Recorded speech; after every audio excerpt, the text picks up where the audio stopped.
Good morning student. आज हम लोग सिविक्स में लेसन नंबर 25 पढ़ेंगे, growing up as boys and girls.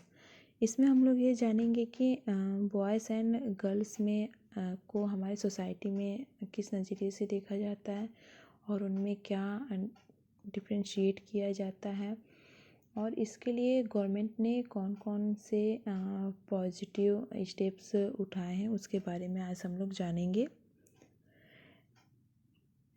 इसमें जब कोई व्यक्ति बड़ा होता है तो वह लड़का है या लड़की, ये उसके आइडेंटिफाई के लिए इम्पॉर्टेंट होता है। सोसाइटी हमें यह बताती है कि लड़की तथा लड़के को कैसा बिहेवियर करना चाहिए और कैसा नहीं। ये सोसाइटी हमें पहले से ही सोसाइटी में सेट होता है। लड़की है तो उसे धीमी आवाज़ में बात करनी चाहिए, अच्छा बिहेवियर करना चाहिए। लड़का है तो वो ऊंची आवाज़ में बोल सकता है, एसेक्ट्रा एसेक्ट्रा।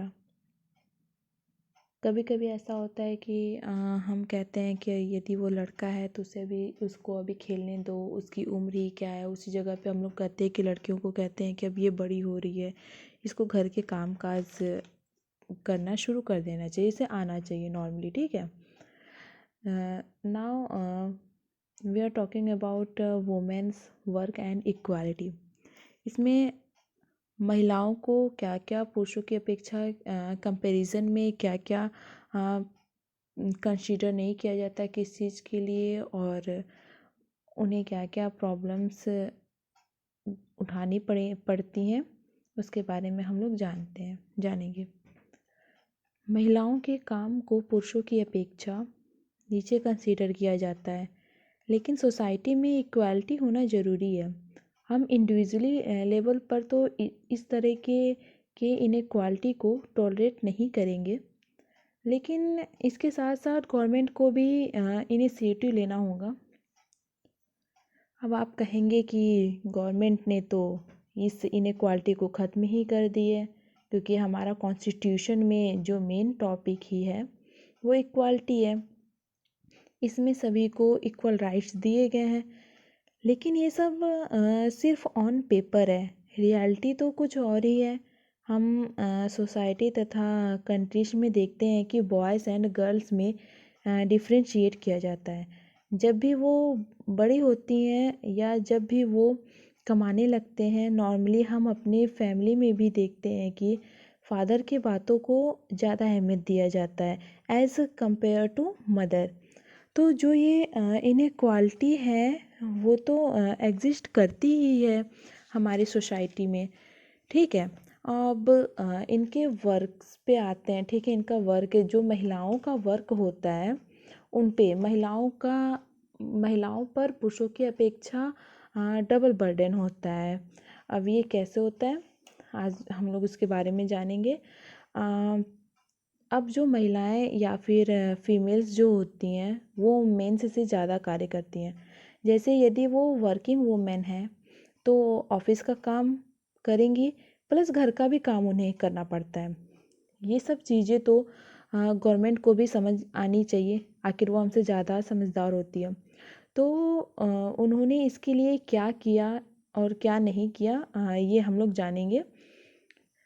तो इसमें गवर्नमेंट ने आंगनबाड़ी चाइल्ड केयर कुछ गांव में स्टार्ट किए, जिससे महिलाओं को आसानी मतलब कि आराम मिल सके। ठीक है, वो अपने कामों को आसान तरीके से कर सकें। दूसरा, यदि किसी स्कूल या ऑर्गेनाइजेशन में 30 से ज़्यादा महिलाएं होंगी तो उन्हें क्रेंच फैसिलिटी दी जाएगी। जैसे क्रेंच फैसिलिटी होती है, जैसे छोटे बच्चे जो अपनी मदर के बगैर नहीं रह पाते, उनके लिए किंडर गार्डन होते हैं। ठीक है, गर्ल्स एजुकेशन को प्रमोट किया, जिससे वो मेंस के साथ कंधे से कंधा मिलाकर काम कर सके। ठीक है, तो ये चीज़ें गवर्नमेंट ने की, जिससे कि मेन और वुमेन को एक इक्वालिटी की नज़र से देखा जा सके। ठीक है, इक्वल देखा जा सके।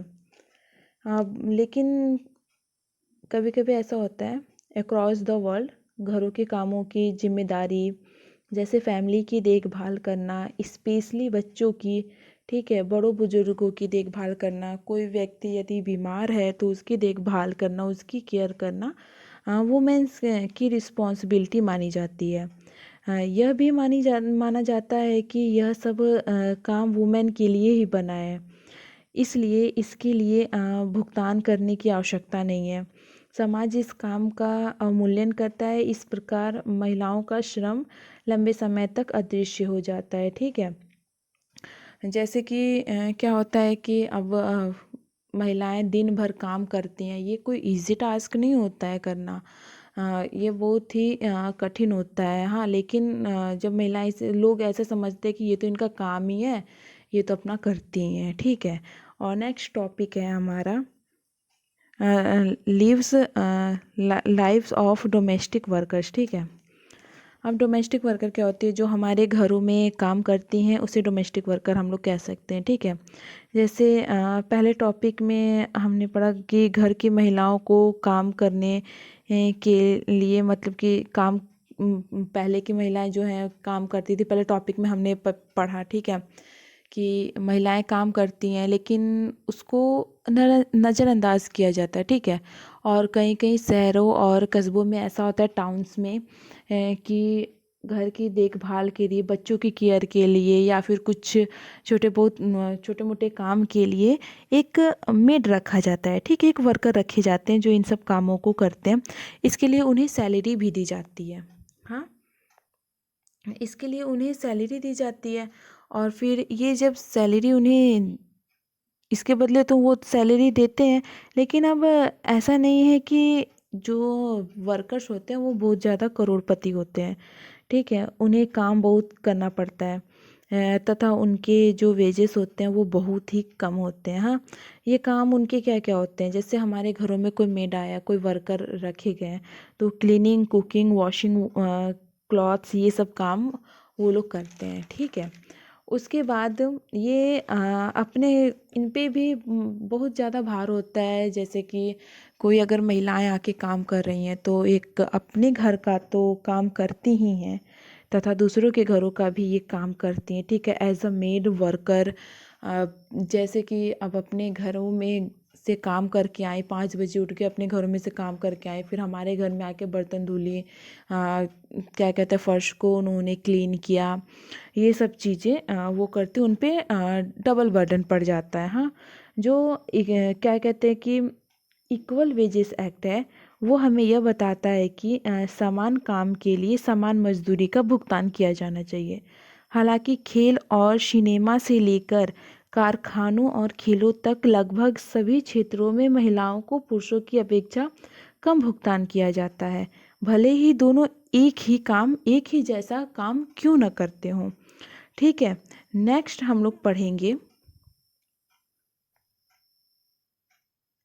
The governments initiative. ठीक है। गवर्नमेंट ने क्या क्या किया है इस इनइक्वालिटी को इक्वालिटी में चेंज करने के लिए। हाँ, इक्वालिटी हमारे संविधान का एक महत्वपूर्ण सिद्धांत है। संविधान कहता है कि पुरुष या महिला होना भेदभाव का कारण नहीं बनना चाहिए। इसके सुधार के लिए सरकार ने पॉजिटिव कदम भी उठाए हैं। स्थिति को सुधारने के लिए सरकार ने कई गांवों में आंगनवाड़ी या बाल देखभाल केंद्र स्थापित किए हैं।